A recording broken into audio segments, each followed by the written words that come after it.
Hey everyone, welcome back to Chipstock Investor. Earnings season rolls on, and after we finished our most recent video on fab robotics, we thought it would be very appropriate to consider two robotics companies that just reported. One of them is one of my personal favorites, Intuitive Surgical, and we'll also talk about Tesla. Should we start with Tesla? Let's get Tesla out of the way. We'll first start with our trusty semiconductor industry flowchart. We'll be focusing on those two big giant bubbles on the right side, tech equipment and devices, where Tesla and Intuitive Surgical fit in, and then enterprise and consumer software on the bottom. Intuitive and Tesla both have some software as well. Tesla, Q1 2025. How bad is the brand damage really from Elon's political involvement? We'll talk about that.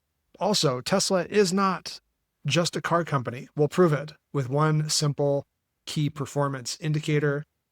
And then we do, of course, need more data, especially in Q2. But as of right now, the financials paint a picture of this being actually just a normal-ish cycle downturn, not exactly brand Armageddon for Tesla, at least not yet. So let's start with some of these numbers. Tesla provides quarterly deliveries for its cars. So we actually knew somewhat already what to expect headed into Q1 2025. Their slide at the top is the Q1 2025 deliveries, 337,000. Q1 tends to be sluggish period, not just for Tesla, but automakers in general. But on an annual basis, you can see they're going to fall short of the full year 2024 deliveries of almost 1.8 million. And Q1 2024, you can see 387,000 deliveries. So year over year, Q1 deliveries were down about 12%, 13%. But you can see overall total auto revenues down much more than that, negative 20% year over year in Q1 2025. That's because Tesla also had lower average selling prices on its vehicles just to stay competitive in the current market in this downturn. But it's not just a car company anymore. Here's the two KPIs right below that.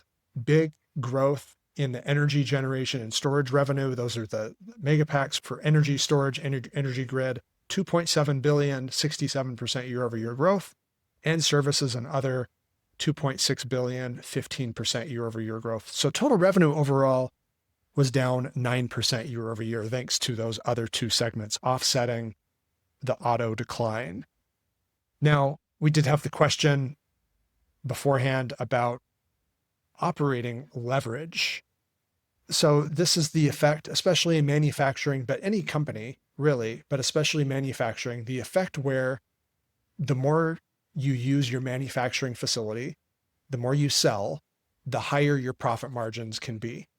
So let's say a company grows its revenues 10%, operating profit goes up 20%. That's operating leverage because the manufacturing base is getting more efficient. It cuts both ways though. Let's say revenue falls 10% and operating margins fall 20%. Or in the case of Tesla here, revenue fell 20%, operating margin fell much, much more than that, like over 60% by some measures. Drop all the way to the bottom though, just GAAP operating metrics are not the end all be all. Tesla did have fewer capital expenses in this last quarter, so free cash flow actually went from negative 2.5 billion in Q1 last year to positive 664 million. So here's the picture this is painting at this particular moment. This is on a trailing 12-month basis. Vehicle deliveries are flattish, definitely down from the peak in mid 2023, but overall, mostly flat for the last year or so. But there in the middle part of the slide, you can actually see on a trailing 12-month basis, operating cash flows back on the mend again, free cash flow also back on the mend from the 12-month bottom. And then net income is down, adjusted EBITDA also kind of on the mend. Just a rule of thumb, remember GAAP profit metrics like this are kind of like what you report for tax purposes, but other operating metrics like free cash flow or adjusted EBITDA is like your profit that you actually put in your pocket at the end of the year. So kind kind of a wash. It looks like overall Tesla is in this holding pattern. So we're going to have to wait, though, to see in Q2. We're going to have a full quarter in Q2 of the full backlash against Elon's involvement in politics. He did say he is going to be scaling back his involvement in Doge to some extent. We'll see how much, but we'll see what the impact is in Q2. But so far, it looks like more just kind of normal cycle downturn for the automotive part of the business. Whatever happens, though, it could take some time for Tesla to rebuild its brand image, but Tesla, much more than just an auto company. The balance sheet here, very strong, very, very deep pockets, 37 billion in cash and equivalents at the end of this last quarter, March 2025, and just shy of 5.3 billion in debt. So lots of cash to continue building the business. And there is a lot of talk out there about memory chips in particular being some sort of bottleneck for AI development, robotics development. We think the real bottleneck, and we continue to maintain this, we think these big tech businesses believe this as well. The real bottleneck is in actual real world data. That's the real bottleneck. And if you're a company like Tesla that has this vertically integrated business atop real world data that it's sitting on, you have some real potential here to eventually, someday, we can't factor it too much into the valuation yet. That would be prudent not to, but we do see there being payoff eventually from full self-driving cars and possibly maybe eventually the Optimus robots. But right now, most of the money being made by the electric vehicle part of the business and the energy grid and the services, including things like full self-driving. So real world data translating into plenty of revenue growth opportunity, excluding the other kind of more story stock stuff at the moment. Speaking of real world data and vertically integrated companies, that's where Intuitive Surgical comes into play. Yeah, let's go to it. Intuitive Surgical. Your key point slide is much better than mine. Mine is very simple. It's very minimalist. That's me. All right. Intuitive Surgical Q1 2025 key points. Let's talk about tariffs and how it's going to affect Intuitive and what they're doing about it. And then we'll talk quickly about procedure growth and system sales as well. We'll start with a comment by the CEO, Gary Guthart. At the very beginning of the earnings call, he just got the tariff question right out of the way, the elephant in the room, and made a few key points. He said that minimally invasive care at industrial scale will remain a global need regardless of trade policy, which makes complete sense, doesn't it? Surgeries are going to happen, and people have gotten used to using Intuitive Surgical's robot, and those surgeries have been proven to be very effective and really good for the patient. He continues that they do not have a plan for reflexive changes to the pricing in the dynamic near-term environment, but instead they're going to be optimizing production costs and rebalancing product flows and adjusting the supply chain strategy as needed. Intuitive management is keeping a nice cool head about them, and they're going to adjust if and when they need to. Here's the revenue breakdown: $2.25 billion in this most recent quarter. That's 19% up year over year. And I've got it broken out into 3 different revenue segments: instruments and accessories, systems revenue, and services revenue. And just a quick question on that. So the recurring part of that revenue, that's not just services, right? That's also other things, instruments and accessories. Yeah, exactly. And the reason instruments and accessories fall into that recurring revenue is because there's a lot of consumables, or each time they do a procedure, there's lots of equipment that has to go on the Da Vinci machine. They're not using the same staples for my surgery didn't get used in someone else. No, definitely not the same staples. Maybe the same staple gun. I don't know. No, probably not.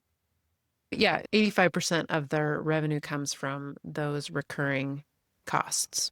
And then they had a 17% increase in system sales.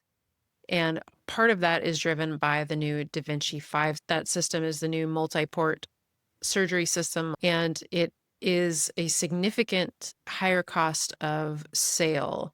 The average system sales for Q1 were 1.6 million versus nearly 1.4 million last year. So this new system with all the bells and whistles is definitely costing more. And so every time they sell one of those, the ASP goes up. Let's talk about another bright point that was in Intuitive's report, the procedures. This chart showing their quarterly procedures. FinChat didn't have the procedures in yet for March, so I just put that little arrow there to indicate where it would land.